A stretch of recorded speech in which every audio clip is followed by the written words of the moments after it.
subscribe now and press the bell icon. Never miss an update. And welcome to my YouTube channel maths with magician अभी। और आज हम अपने topic को आगे बढ़ाएंगे। पिछले पार्ट में हमने क्वेश्चन नंबर 7 तक सॉल्व किए थे। क्वेश्चन नंबर 8 आज सॉल्व करेंगे हम। क्वेश्चन नंबर 8 कह रहा है कि function r plus 2 4 infinity fx equal to x square plus 4 4 f is invertible. फिर कह रहा है कि आप दूसरा पार्ट कह रहे हैं इसमें दिखाइए कि 4f inverse y equal to under root of y minus 4 where r positive is the set of all non negative real number। r positive यहाँ इसलिए लिखा हुआ है कि पॉजिटिव रियल नंबर तो है, उसके साथ साथ जीरो भी है, इसलिए उन्होंने पॉजिटिव रियल नंबर ना लिख कर नॉन नेगेटिव रियल नंबर्स को लिखा हुआ है। ठीक है, तो आप इसको फिर भी दो तरीकों से निकाल सकते हैं। पहले आप इस फंक्शन को 1 1 और 1 2 प्रूव करिए तो आप इनवर्टिबल उसको कह सकते हैं, फिर आप इनवर्स निकाल सकते हैं। नहीं तो आप सबसे पहले क्या करेंगे, इसको इनवर्स निकालिए। इनवर्स निकालने के लिए आप क्या करेंगे, पहले फंक्शन को इन टर्म्स ऑफ y लिखा हुआ है, ये y लिखा हुआ है, इसको इन टर्म्स ऑफ x लिखिए। फर्स्ट स्टेप ध्यान रखिए, पहले स्टेप y को जो फंक्शन है x की फॉर्म में, y है x की फॉर्म में, इसको x को y की फॉर्म में करिए तो ये हो जाएगा x square equal to y plus 4। Clear है, यहाँ पे सॉरी प्लस है तो ये माइनस हो जाएगा। क्लियर है, क्योंकि क्वेश्चन में यहाँ प्लस है। ठीक है, ध्यान दीजिएगा, ये y माइनस 4 हो जाएगा और x यहाँ से हटेगा तो यहाँ अंडर रूट लग जाएगा y माइनस 4 जो कि एक gy फंक्शन के बराबर हो गया। अब gy फंक्शन ये कैसा चलेगा, इसकी डोमेन और रेंज बदल जाती है तो ये 4 to infinity to r positive, ये इसकी डोमेन और रेंज हो जाएगी। अब यही fx फंक्शन, यही gy फंक्शन हमारा ये इनवर्स कहलाएगा, लेकिन कब, जब फॉग और गॉफ हमारे x और y आएंगे।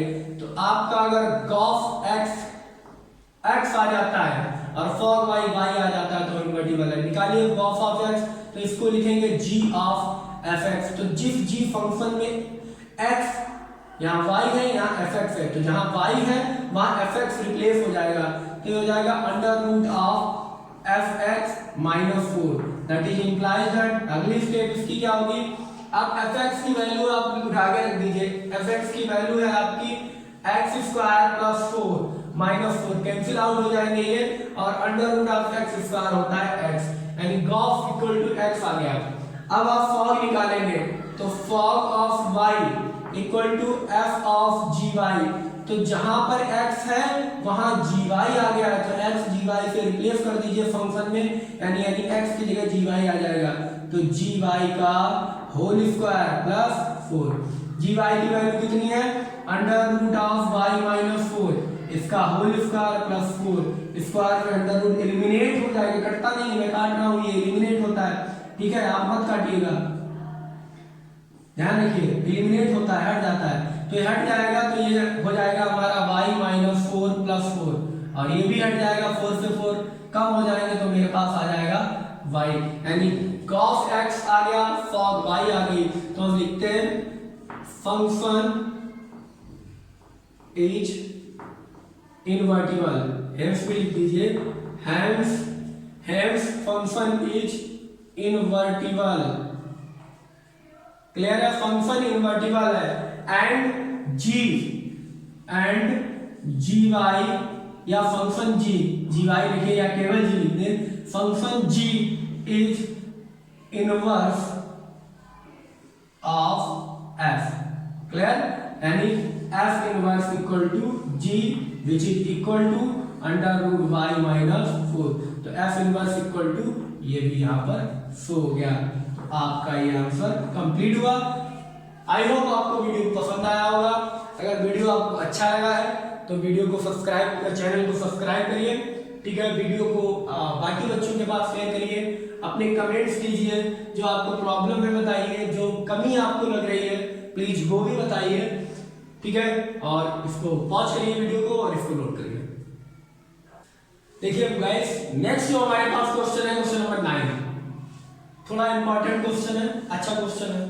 देखिए, कह रहा है f r to minus 5 to infinity fx equal to 9x square plus 6x minus 5, so that f is invertible with f inverse of y equal to root of y plus 6 minus 1 upon 3।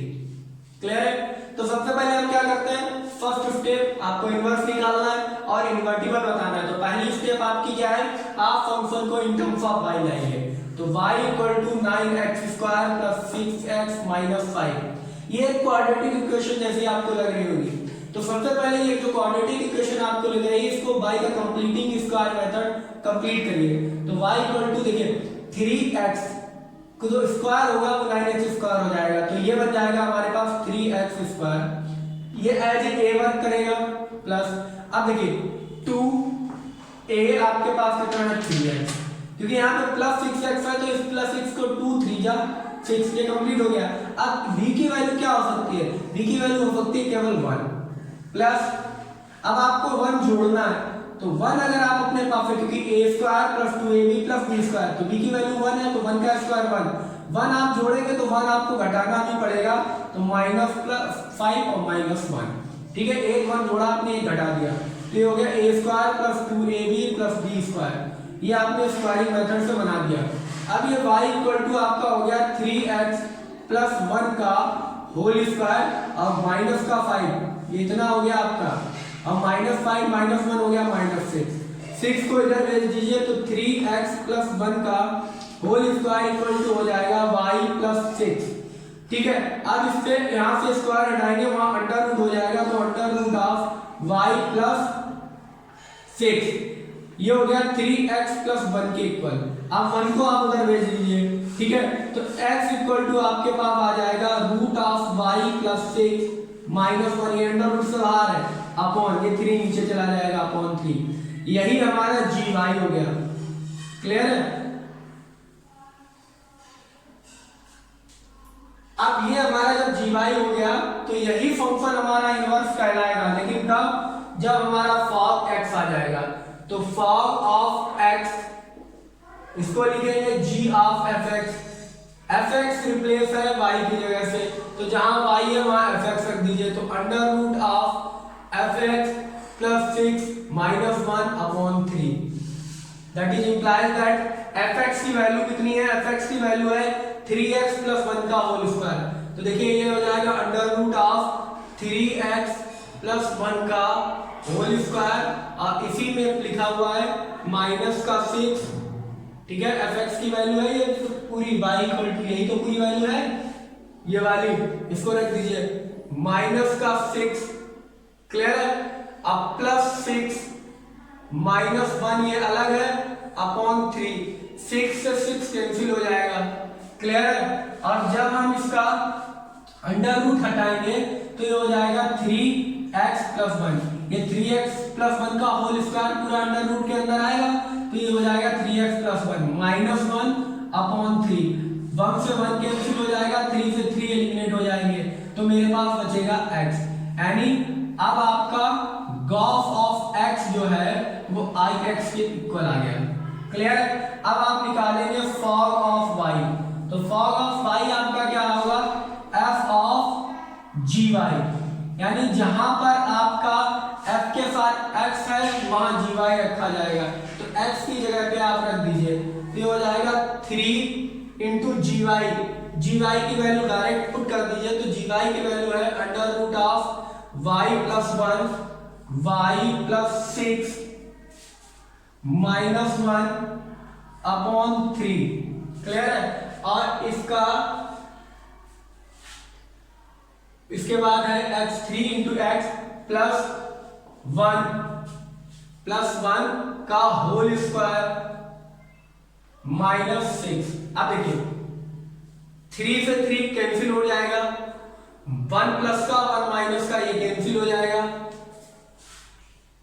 अब आपके पास बचेगा under root of y plus 6 का whole square minus 6, which is equal to y plus 6 minus 6 से cancel out हो जाएगा, आपके पास y बचेगा, ठीक है, यानी fog of y equal to y आ गया, यानी i y आपका आ गया, क्लियर है।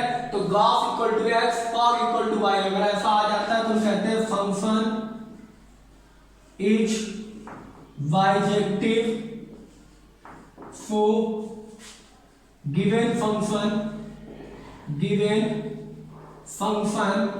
is given function is invertible and g function is the inverse of f। Clear है? तो आप g equal to f in inverse equal to लिखेंगे under root of y plus 6 minus 1/3। That is your answer. I hope आपको समझ में आया होगा। मैंने एक एक स्टेप आपके लिए लिखी है जिससे आपको किसी भी स्टेप में कोई भी कंफ्यूजन ना हो, आप बड़ी आसानी से क्वेश्चन को समझ पाए स्टेप बाय स्टेप। यही मेरा आपको कहना है कि जब भी हम 12th की मैथ या किसी भी क्लास की मैथ को सॉल्व करें तो उसको स्टेप बाय स्टेप यानी स्टेप ऐसा नहीं डायरेक्ट आप स्टेप को बहुत ज्यादा हाइड करने लगेंगे, जंप करने लगेंगे स्टेप को, तो आप प्रॉब्लम में पड़ सकते हैं। आपका जो बेस है उतना स्ट्रांग नहीं होगा। तो आप स्टेप बाय स्टेप जब चलेंगे तो पूरा क्वेश्चन आपको समझ में आएगा और अच्छे से आप उसको सॉल्व कर पाएंगे। तो pause the video and note it down. देखिए जो मेरा नेक्स्ट क्वेश्चन है आपके सामने बोर्ड पे लिखा हुआ है। देखो क्वेश्चन कह रहा है कि f(x to y) be a invertible function so that f(x) unique inverse. इससे पहले कहा है इनवर्टिबल है, दैट मींस फंक्शन जो हमारा है वो 1 1 और ऑन टू है यानी बाइजेक्टिव है। ठीक है, अब इसको दिखाना है कि इसके जो इनवर्स होंगे वो दो होंगे। तो हम ये मान के चलते हैं कि let g1 and g2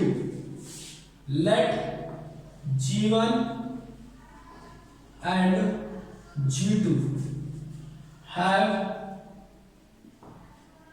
two inverse of function f। f के दो इनवर्स हैं हमारे पास G1 और G2। ठीक है, तो G1 और G2 अगर दो इनवर्स हैं तो हमें यहाँ से क्या हो जाना चाहिए? देखिए suppose G1 and G2 are two inverse of them, then for all y belongs to y, clear? G for G1y equal to for G2y, clear? यानी फॉग जो है फॉग G1y और G2y ये दोनों किसके बराबर आ गए हैं? ये दोनों हमारे I y के बराबर आ जाएंगे। देखिए आपको समझ में आ रहा होगा कि फॉग G1 और G2 दो इनवर्स है ना, और इनवर्स का मतलब क्या होता है? G equal to F inverse. Clear है? और F of F inverse, clear है? F ऑफ F इनवर्स और F ऑफ F इनवर्स दोनों क्या आएंगे? I y यानी G आ जाएगा। क्लियर है? तो यही G अगर आपका आ जाता है तो आप कहेंगे, देखिए अब देखिए आपने मान लिया कि f ऑफ x1, ये x1 और x2 है, f of x1 f of x2, अगर हमारा g1 और g2 दोनों बराबर आ गए, ये क्या हो गया? f of x1 equal to f of x2 हो गया ना। और ये कब होता है? जब x1 इक्वल टू x2 हो जाए। क्लियर है? तो इसी को आप ऐसे लिख सकते हैं f of g1y equal to f of g2y। f of x1 ये पूरा x1 हो गया, ये पूरा x2 हो गया। और ऐसा कब होता है? जब f1 और f2 बराबर होते हैं। तो by 1 1 नेक्स्ट 1 1 के अकॉर्डिंग, क्योंकि फंक्शन इनवर्टिबल है तो फंक्शन 1 1 होगा, तो 1 1 के अकॉर्डिंग g1y जो है वो g2 y के बराबर हो जाना चाहिए। क्लियर है? g1y g2y के बराबर हो जाना चाहिए क्योंकि फंक्शन 1 1 है। और ये जब g1y g2y के बराबर हो गया दैट मींस g1 बराबर g2 है। और अगर g1 बराबर g2 है तो g1 and g2 are not two inverse of function, they are same। तो यहां से ये बात निकल के आई कि f has the unique inverse, so f has the unique inverse. और ये आपकी एक थ्योरम भी है कि जो भी फंक्शन होता है उसका इनवर्स यूनिक होगा। सो pause the video and note it down. Next बेटा हमारा क्वेश्चन 11 है। देखिए कह रहा है function f1 2 3 to abc f1a f2b f3c find the f inverse and show that f inverse का होल इनवर्स इक्वल टू यानी इनवर्स का इनवर्स जो होता है वो f आएगा। ठीक है, तो देखिए आपको सबसे पहले क्या दिखाना है, आपको f इनवर्स निकालना है। तो f इनवर्स निकालने के लिए सबसे पहले फंक्शन g की फॉर्म में कन्वर्ट करना होता है, यानी हमारा x को g की फॉर्म में, यानी ये जो फंक्शन हमारा इस a to b चल रहा है इसको b to a चलाना होगा। तो हमारा फर्स्ट स्टेप हो गया, g एक फंक्शन होगा जो a b c to 1 2 3 चलेगा। ठीक है, तो ये फंक्शन हमारा b to a हो गया। अब अगर हमारा f इनवर्स है तो हमारा फॉग जो है वो गॉस, और गॉस जो है वो फॉग के बराबर आ जाना चाहिए। क्लियर? बिल्कुल। Find the f inverse. तो आप f इनवर्स निकालने के लिए सबसे पहले देखिए आप निकालिए कि फॉग जो आपका होगा, ठीक है, g, फॉग का मतलब g और g की डोमेन है abc। अब g की a वैल्यू अगर रखेंगे तो f ऑफ हमारे पास, बड़े ध्यान से देखिएगा, फॉग रखने पर ये वैल्यू रखेंगे, ये वैल्यू रखने पर आपको अगर यही वापस मिल जाता है सेट, तो आप कहेंगे कि ये आइडेंटिटी मिल गई।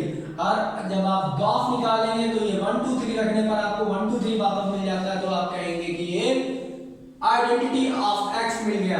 तो हमारा गॉस और फॉग एग्जिस्ट कर रहा है, तो ये जो हमारा g फंक्शन है यही हमारा इनवर्स होगा। ठीक है, तो ये हमारा इनवर्स हो गया। क्लियर है? यानी ये किसके बराबर हो गया, f इनवर्स के। लेकिन अभी नहीं, g है f इनवर्स के बराबर, लेकिन अभी नहीं, अभी हम पहले इसको प्रूव करेंगे। तो फॉग ऑफ a, एक एलिमेंट a ले लिया तो f ऑफ ga आ गया।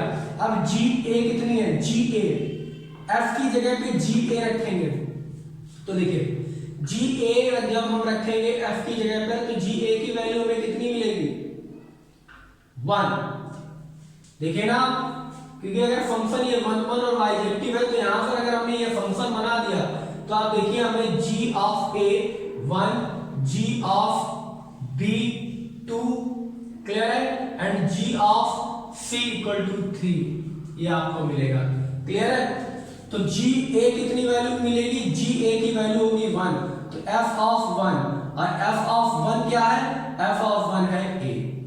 इसी तरीके से आप फॉग ऑफ b निकालेंगे तो f ऑफ gb हो जाएगा, और f ऑफ gb की वैल्यू 2 है और f2 की वैल्यू आपको b गिवन है।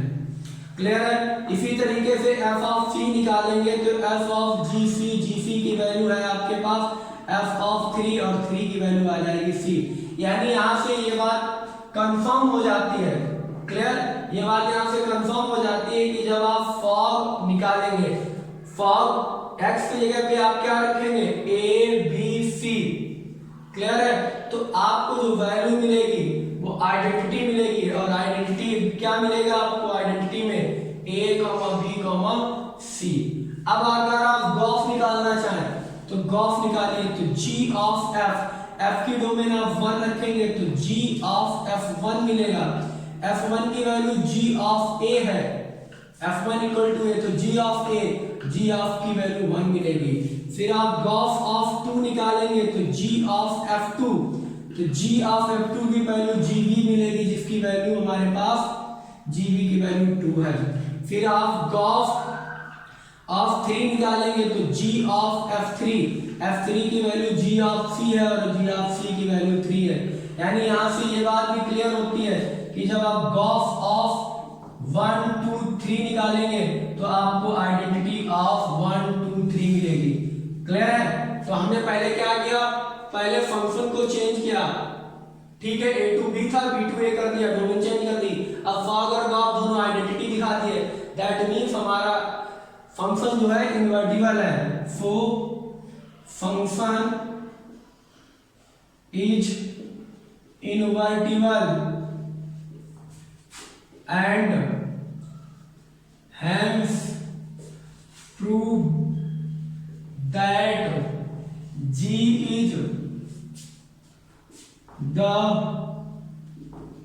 Inverse of F. क्लियर है? तो एक बात यहां से आप ये छोटी सी बात यहां समझिए कि f inverse equal to g है, तो implies that g equal to b, तो एफ इनवर्स है ना। क्लियर है? तो आप एफ इनवर्स इक्वल टू, अगर हम यही बात अगर हम कहें कि एफ इनवर्स को करने पर जी मिलता है, तो जी को इनवर्स करने पर भी तो एफ मिलेगा। देखिए इसको पलट दे, ए को इसको डोमेन को कोडोमेन कर दे, कोडोमेन को डोमेन कर दे, तो जी मिल जाता है। और इसको हम फिर इन्वर्ट कर दे, फिर जी को बदल दे, तो देखिए ये यहाँ आ जाएगा और ये यहाँ पहुंच जाएगा, यानी वापस हम फंक्शन पे पहुंच जाते हैं। तो आप ये बात यहाँ से लिख सकते हैं कि एफ इनवर्स जो है वो जी के बराबर होता है, और इंप्लाइज दैट जी इनवर्स जो है वो एफ के बराबर होता है। तो यहाँ से अगर आप f inverse equal to value रखें एफ इनवर्स ऑफ इनवर्स, तो ये देखिए एफ इनवर्स की जगह जी रख दें, और जी का जब आप इनवर्स निकालेंगे तो वो एफ के बराबर आ जाएगा। Hence proved. तो यहाँ से ये बात सिद्ध होती है। So pause the video and note it down. देखिए नेक्स्ट क्वेश्चन हमारा क्वेश्चन नंबर 12 कह रहा है कि function x2 by v a invertible function so that inverse of f is f inverse of f inverse का इनवर्स जो है वो f के बराबर आ रहा है। पिछले क्वेश्चन में किया था लेकिन फिर से तो कह रहा है फंक्शन तो हमारा इनवर्टिबल है, दैट मींस फंक्शन हमारा f अगर x2 y है तो एक नया फंक्शन हम दूसरा g बना सकते हैं जो y2x डिफाइंड है। क्लियर है? और साथ में गॉस जो है वो ix होगा और फॉग जो है वो iy होगा। क्लियर है? आपसे इतनी बात। देखिए जब आप इस g को f इनवर्स बोलते हैं, f inverse equal to g होता है। क्लियर? जो बात अभी मैंने आपको बोली थी। और g का जब इनवर्स करें यानी इस फंक्शन का इनवर्स करें तो f होता है। क्लियर है? f इनवर्स ऑफ g है और g इनवर्स ऑफ f है। तो अगर हम आप f इनवर्स का whole inverse equal to f लिख दें और दोनों जगह इसको क्या करें, देखिए अगर मैं ये लिख दूं कि f inverse equal to g है, ये होता है, दोनों के साइड अगर इनवर्स कर दें तो ये हो जाएगा f इनवर्स का होल इनवर्स, f इनवर्स का होल इनवर्स और g inverse, that is implies that f inverse का whole inverse equal to g inverse equal to वो f होता है। तो ये प्रूव हो गया, बहुत ही छोटी बात थी। Hence proved. So pause the video and note it down. देखिए नेक्स्ट क्वेश्चन नंबर 13 ये कह रहा है function r2r fx equal to 3 minus x cube की whole to the power 1/3 then find the f of x is. आपको चार option दिए गए, इसमें से कौन सा है? ठीक है, क्वेश्चन नंबर 13 ये कह रहा है। तो सॉल्यूशन देखिए आप क्या निकालेंगे, f ऑफ fx निकालना है। तो इसको आप क्या लिखते हैं, f of fx। Clear? fx की वैल्यू यहां रिप्लेस कर दीजिए, तो f of 3 minus x cube की होल पावर 1/3। अब ये f ऑफ x बन जाएगा, यानी पूरा का पूरा एज ए x कंसीडर किया जाएगा। तो जहां पर भी x है वहां ये इतनी पूरी वैल्यू रख दीजिए आप। तो 3 माइनस x है ना, x की वैल्यू आप क्या रखेंगे, 3 माइनस x क्यूब की होल पावर 1/3 की होल टू दी पावर। ठीक है, ये तो x की वैल्यू हो गई इतनी और इसकी पावर 3 है। क्लियर है? और होल पावर 1/3 है। अब देखिए इस पावर से ये होल पावर कैंसिल हो जाएगी। क्लियर है? अब आपके पास बचा 3 माइनस x क्यूब की whole power 1/3, that is implies that सबकी पावर अलग अलग कर दीजिए। तो 3 की पावर 1/3 माइनस 3 की पावर 1/3 और माइनस 3 की पावर 1/3 और माइनस प्लस x की पावर 3 की होल पावर 1/3। ये दोनों सेम है, कैंसिल हो जाएंगे। 3 की पावर में 3 कैंसिल हो जाएगी, क्या बचेगा आपके पास x, यानी ये आपका सही आंसर है। देखिए बहुत ही इजी क्वेश्चन था, बहुत ही आसानी से हो गया। ठीक है, x आपका आंसर आ गया, तो x आपका करेक्ट आंसर है। तो pause the video and note it down. देखिए आपका लास्ट क्वेश्चन है बेटा, बहुत आसानी से देखिएगा, अच्छे से ध्यान से देखिएगा, बिल्कुल भी वीडियो को तेज नहीं करिएगा, स्किप नहीं करना वीडियो को। तो r minus 4/3 to r function defined है fx equal to 4x upon 3x plus 4, ये फंक्शन है हमारा। The inverse of f is the mapping g range to r minus आपको बताना है, यानी इनवर्स बताना है इसका, ठीक है। क्योंकि देखिए ये रेंज से बदल दिया गया है। अच्छा ये ऐसा क्यों बोल रहा है, ऐसा इसलिए इन्होंने बोला है r माइनस 4/3, क्योंकि आपको मालूम है x की जगह यहाँ रखेंगे तो ये 0 हो जाएगा।